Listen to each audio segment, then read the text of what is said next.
এই যে দেখছেন এই বাড়িটা, এটা হচ্ছে বাংলো বাড়ি। বাংলো বাড়ির মতো করে রাখা আছে, একটা একতলা বিল্ডিং। তো এই এইটা সহ, এগুলো সহ যা আছে বিক্রি হবে। তো এইখানে দেখছেন এই পিচ ডালের রাস্তাটা এই পর্যন্ত শেষ, ঠিক আছে? এই পিচ ডালের রাস্তাটা শেষ এই পর্যন্ত। এইখান থেকে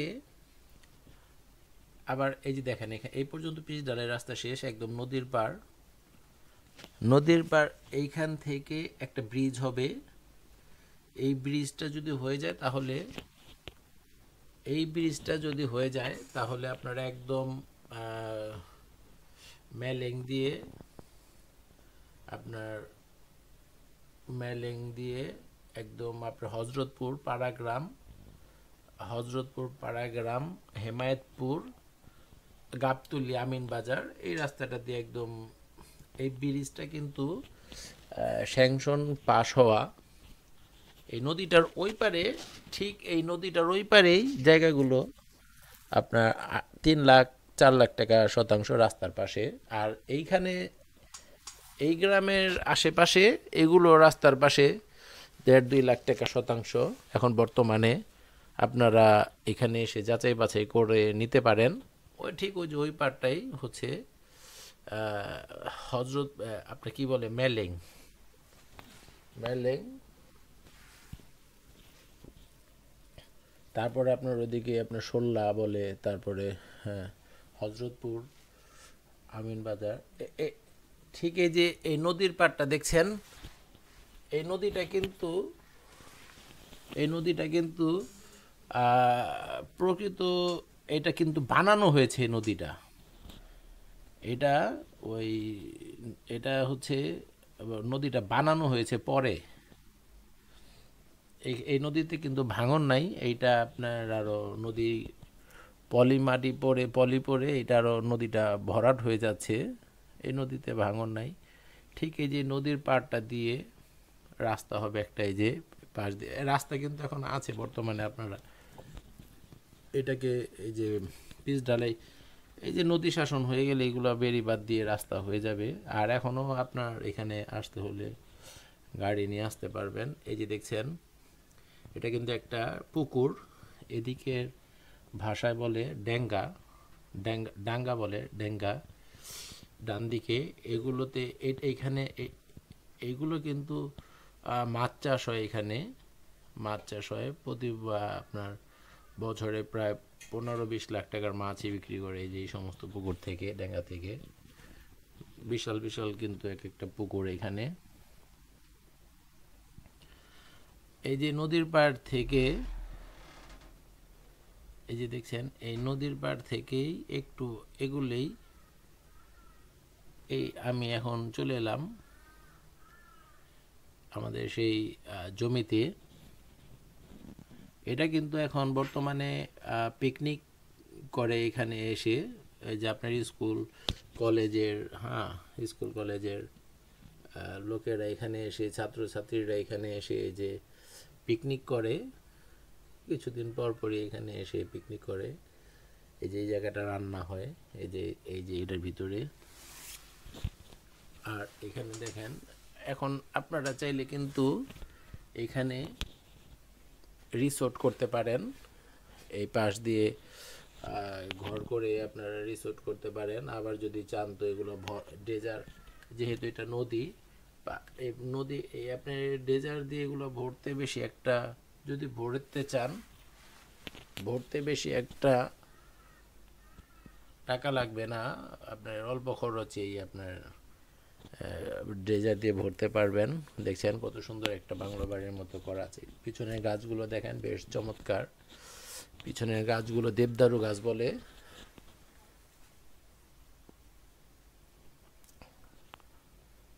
তো দেখছেন খুব বেশ সুন্দর করে করা আছে। এটা কিন্তু একটা ভিতরে অনেক সুন্দর দেয়া আছে।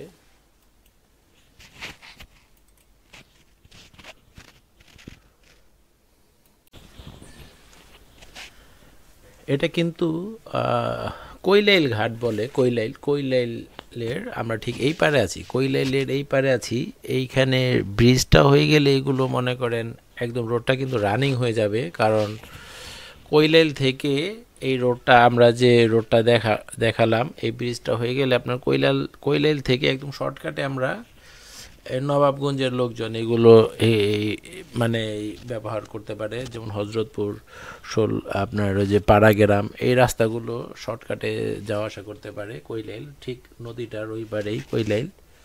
দেখেন এখানে পিকনিক স্পট চাইলে আপনারা এগুলো ভাড়াও দিতে পারেন। এখন কিন্তু বর্তমানে এগুলো ওই ভাড়া দেয় না, এখন এইভাবে পরিত্যক্ত অবস্থা পড়ে আছে, তো মালিক থাকে না এখানে।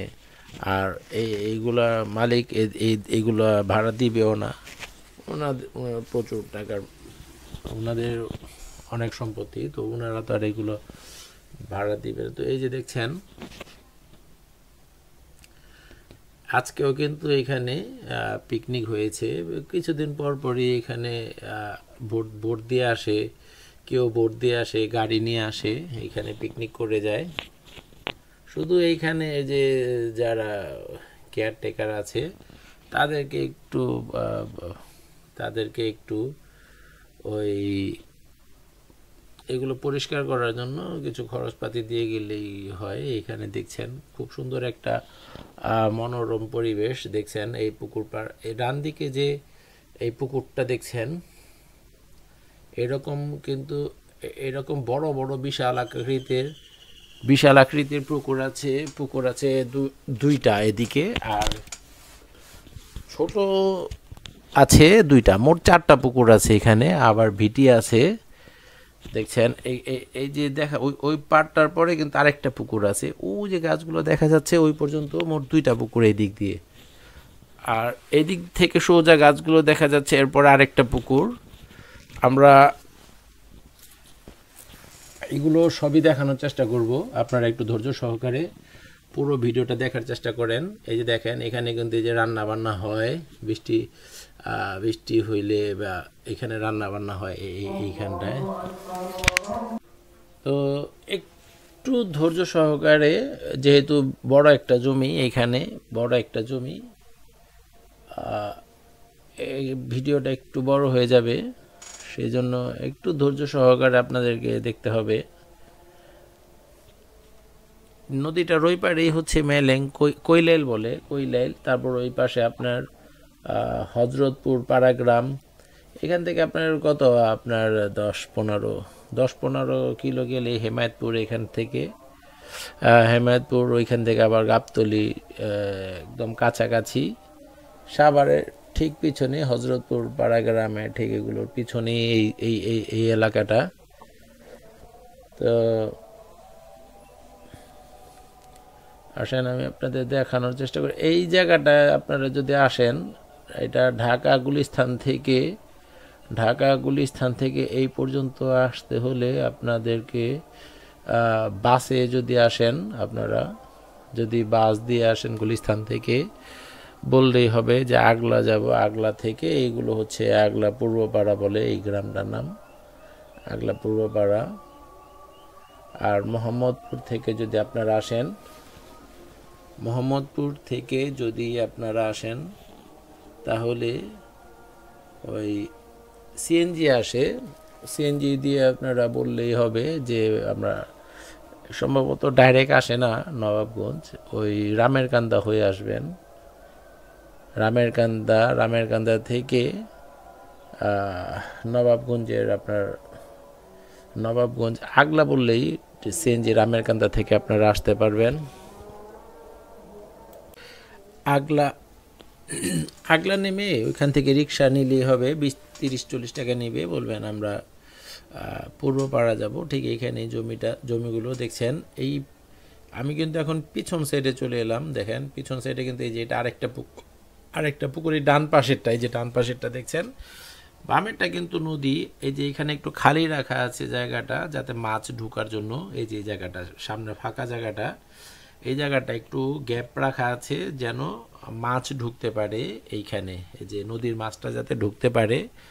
আর এইগুলোতে কিন্তু এমনি মাছ চাষ করা হয় না, এমনি আলগা মাছ ছাড়া হয় না।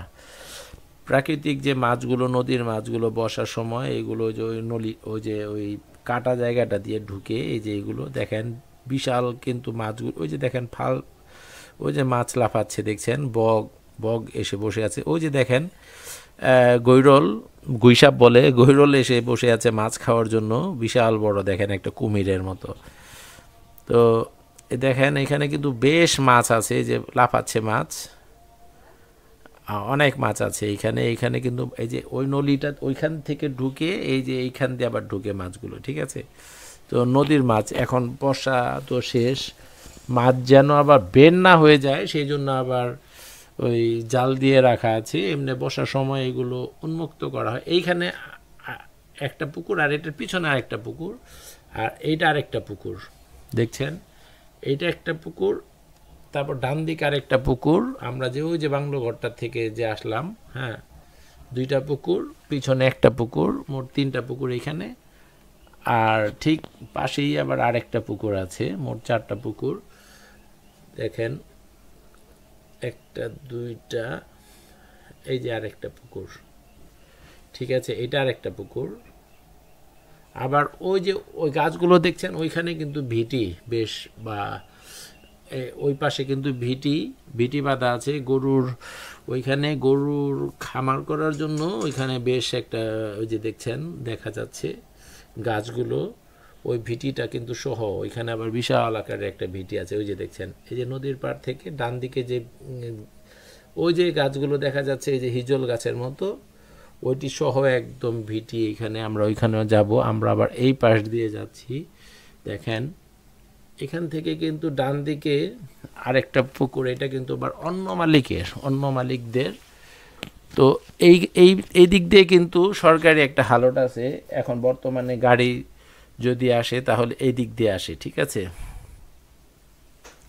এই দিক দিয়ে কিন্তু আপনারা চাইলে গাড়ি টাড়ি নিয়ে আসতে পারবেন, গাড়ি পিক আপ টিক আপ আনতে পারবেন। এই যে দেখেন, এই যে রাস্তা কিন্তু এখানে অলরেডি একটা আছে, এই পর্যন্ত কিন্তু আপনারা গাড়ি, এই রাস্তাটা আমি আপনাদেরকে একটু দেখানোর চেষ্টা করি। এই যে দেখেন গাড়ি যে এখান দিয়ে নামে উঠে, যে বুঝাই যায় এখান দিয়ে, এই দেখেন এই গাড়ি এই পর্যন্ত একদম এইখান দিয়ে এই পর্যন্ত চলে আসে। এগুলো কিন্তু আপনারা দেখে হয়তো বা বাইরের যারা থাকেন, যারা বাইরের মানুষ আছেন, তারা কিন্তু ভাববেন যে এইগুলো কিন্তু জঙ্গল, বন জঙ্গল।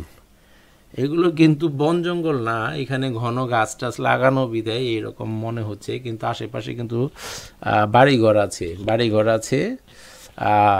বাড়িঘরের জমিগুলো কিন্তু বেশ আপনার চাহিদা, এবং 2 লাখ 1.5 লাখ 2.5 লাখ 3 লাখ টাকা পর্যন্ত এখানে রাস্তার সাথে জমি বেচাকিনি, প্লট আকারে বেচাকিনি হয় এখানে। আপনারা এখানে এসে দেখবেন, দেখে যাচাই বাছাই করবেন, তারপরেই আপনারা আগ্রহী যারা তারা যোগাযোগ করে নিতে পারবেন। এই যে রাস্তা, এটা কিন্তু রাস্তা, হ্যাঁ, এই যে দেখছেন এটা আরেকটা পুকুর, একটা দুইটা, আমি এই যে এই পুকুরটার কাছে আবার চলে এলাম, এই পুকুরটাও কিন্তু বিশাল, কিন্তু এটা তেমন একটা পানি নাই সম্ভবত, পানি যে এই পাশটা পানিটা শুকিয়ে গেছে যেহেতু এখন শীতকাল। দেখছেন এখান দিয়ে কিন্তু এই যে গরু নিয়ে যাচ্ছে, গরু মাঠে ঘাস খাইয়ে নিয়ে আসলো, এই যে এখান থেকে সামনেই যে আপনার যে পর্যাপ্ত ঘাস, এখানে যদি আপনারা গরুর খামারও করেন, একদম খিল পড়ে আছে, এই যে জমি, পর্যাপ্ত ঘাস আছে এখানে গরুর। আপনাদের তেমন একটা ওই কি বলে, আপনাদের ওই যে আপনাদের ভুসি তেমন একটা লাগবেও না, এখান থেকে পর্যাপ্ত ঘাস অ্যাভেলেবেল আছে এখানে, হ্যাঁ। তো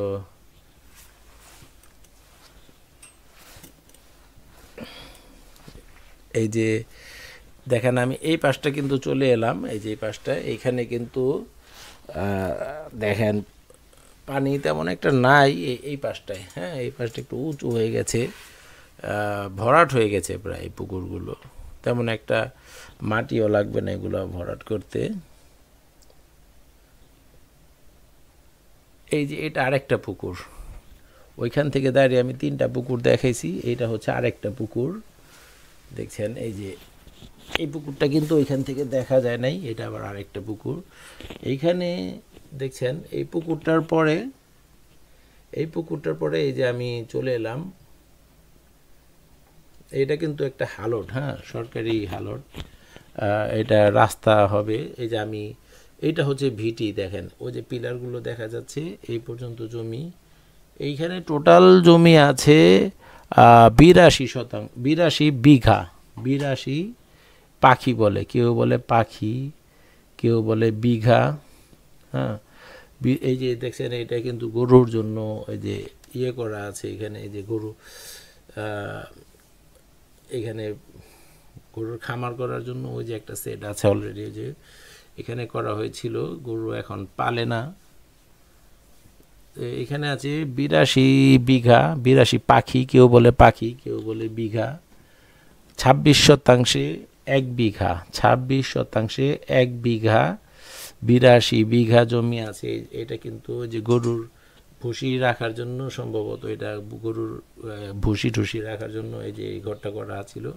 আর এটা ছিল গরুর সেট, এগুলো মানে অবহেলার কারণে এগুলো পড়ে আছে এরকম। তো এইখানে প্রতি শতাংশ জমির মূল্য পড়বে 50,000 টাকা শতাংশ, প্রতি শতাংশ জমির মূল্য পড়বে 50,000 টাকা শতাংশ।